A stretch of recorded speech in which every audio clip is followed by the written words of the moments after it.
Political commentator, and her blog and website's politicalhype.com, Mary Anna Mancuso. I will tell you, I have always, as a former news guy, I covered Jeb Bush. One thing I liked about Jeb Bush is he was very conservative, practiced what he preached. He comes across more as a conservative governor than he does as someone as a candidate for president. I think that it's possibly he will run, which points out if he runs, Rubio isn't going to run. I don't think Rubio's going to run, period, here. What do you hear out there about those in the inner circle where, again, about 6 months ago, there might have been a 20%. There are talks out there. Now it's around 40%. What do we hear about Jeb Bush running in 2016, Mariana? Right now with Jeb Bush, about him running, it's been really quiet. He's not said too much. He said he was going to reevaluate where he stood later on this year. So we're just kind of, everyone's waiting and watching to see what he's going to do. What does he have to evaluate? He wants to make sure he's going to be happy doing his job, and he also wants to make sure it's a good choice for his family. Well, I mean, George P. Isn't he running for food commissioner or something like that in Texas? Yes, I think it might be land commissioner, but yes, he is. Well, I don't know. There's so many commissioners out in Texas, I can't keep track out there. But, I mean, his son comes across, who I've met several times, he comes across very conservative. There are those out there that say, well, listen, Jeb's a big Common Core guy, Jeb's a big guy in immigration, the last name. I mean, how is he going to be able to bypass all three of these, which are not actually in his favor, if he wants to be successful in the Republican primary in 2015, 2016? I think the cool thing about Jeb Bush that we saw is that he was the governor of a swing state here in Florida, and he also has the grassroots efforts with his initiative on education, which I think is going to be a big thing as we look into 2016. Well, I agree with you. His education in 1999 that he implemented was awesome. You had school vouchers coupled with accountability. Now it's like it's gone off the reservation with all this Common Core argument stuff going on. A lot of people would argue that, yes. However, I think we're going to see a resurrection as we lead in, like I said, into 2016. You believe, but I mean, who's going to support okay, Florida he has, I agree. Jeb was a great governor in Florida, but in Iowa, New Hampshire, South Carolina, I mean, does Jeb have any roots in some of these states, excluding Texas? Well, and if we look at the current polling, Jeb's polling ahead. I mean, he's leading the poll by over 5 points. Chris Christie's dropped down to 4th. Marco Rubio is tied with him at 4th, and Paul Ryan is sitting in 2nd place behind Jeb Bush. So I think Jeb really has a really good chance to pull ahead and take the primary. I mean, he has the ability to garner the inner circles of the Republican Party as well as the grassroots efforts, which, as we know, people in the grassroots, that's what we need in the Republican Party. We have to get the grassroots to step up and take some action, and they need a candidate they can get behind, and Jeb Bush is that candidate. Mary Anna Mancuso with her popular blog here in the state of Florida, politicalhype.com. You would agree that let's play some hypotheticals. I'm not convinced Rubio's going to run. I love the senator, but it ain't going to happen. But the Rubio people are pretty much the Jeb Bush people. I mean, who was starting up some of these rumors that he could be a possible candidate, Marco Rubio? I mean, who's making these noises out there? Well, we saw at the end of 2012, Rubio went over to Iowa, and he was polling really well. Time called him the savior of the Republican Party, and then he had the hiccup with the immigration bill. And so Rubio, unfortunately, is slipping in his polls, and that's why everyone's looking over to Jeb, because Jeb can do it. Well, Ted Cruz is traveling to Florida. Ted Cruz is traveling to Iowa and New Hampshire. I don't think Ted Cruz is going to run. I mean, if Jeb's going to run, Marco certainly is not going to run. Absolutely, I agree with you 100%. And I think Ted Cruz is out testing the waters right now. Yeah. But again, I think we're going to see Jeb Bush step up in 2016. How many? You know that Florida, as you know, because you've been in this game before, Florida is one of these top states that is always visited. I don't care whether Iowa or New Hampshire's early. There are a lot of people that troll here in the state of Florida. Mike Huckabee's talking about running again. He lives up there in the Panhandle area. You got Jeb Bush. Ted Cruz is even coming out of here. I was down in South Florida. Come speak later this month. I don't see anything of Rand Paul or Newt Gingrich. I mean, who have we seen down here that if you didn't think they were going to run but has been making noise, who is in that circle? We haven't really seen too much. Like you said, Ted Cruz will be down here testing the waters. Obviously, Mike Huckabee has spoken a little bit about wanting to run. But, yeah, Florida is definitely a state that everybody looks at. It's a swing state, and people ultimately want to make sure that the voters of Florida are paying attention to what's going on. Jeb Bush won't make a run for Senate. I mean, I think the presidency is what he wants. Have you heard anything when he will make a decision? The summertime or not till next year? No, he's actually has said that he'll be making a decision later this year, and he has been on message with that since last year.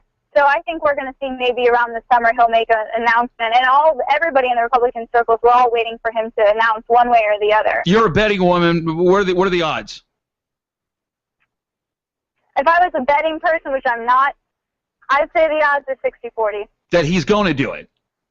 Yeah. Yeah, I think the family thing, I don't know. I mean, all his kids are adults now, so I don't know what the family thing is all about. Does he, David Axelrod is telling people don't give money to Hillary Clinton. Instead, we need to focus on the 2014 campaigns. Biden says that he's still, there's no reason for him not to run, which is actually going to be a very interesting primary on the Democratic side to see how these two individuals, Hillary versus Biden, of course, the other candidates that may jump out there. To me, it's whether they continue to run in the Obama economy, which is not that great, or do they run from Obama? That's going to be very interesting here. When you talk about Jeb, does he have an influx? I know in Florida he's done very well as far as fundraising.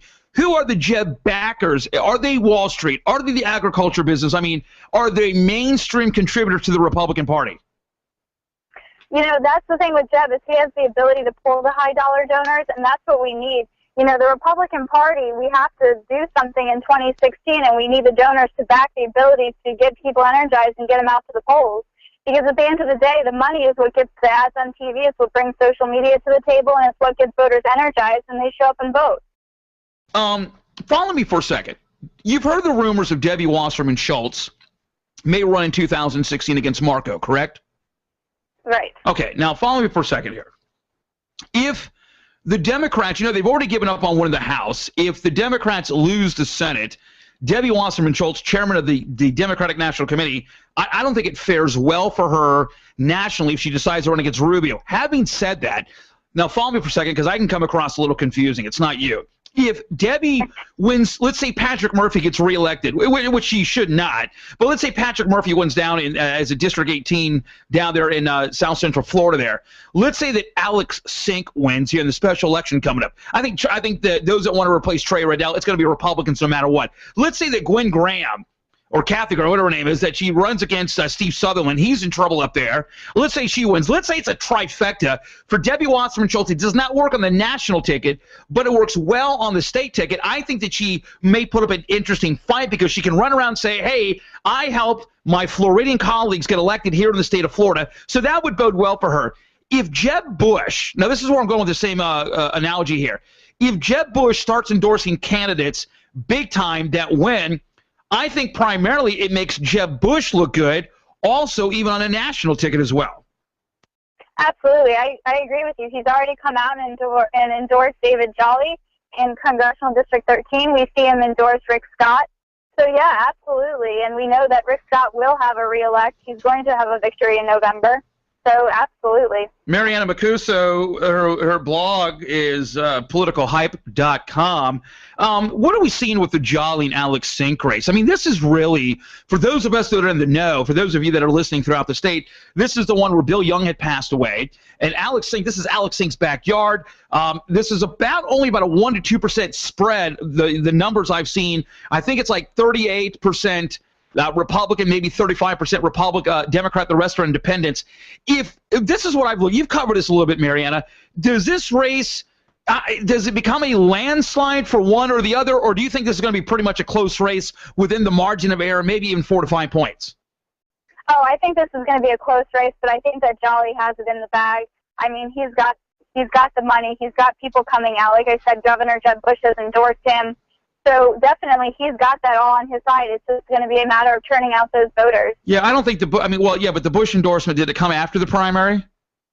Yes. Well, okay, there we go. I mean, I don't think that the Bush. It's still an endorsement, though, Ed. I mean, that's a big. Well, yeah, endorsement. but listen. If I ran for office, I want Jeb to endorse me, whether it's before primary or after. But listen, you're talking. Listen, I interviewed Jeb 20. I mean, I'm a huge Jeb Bush fan. You're talking about.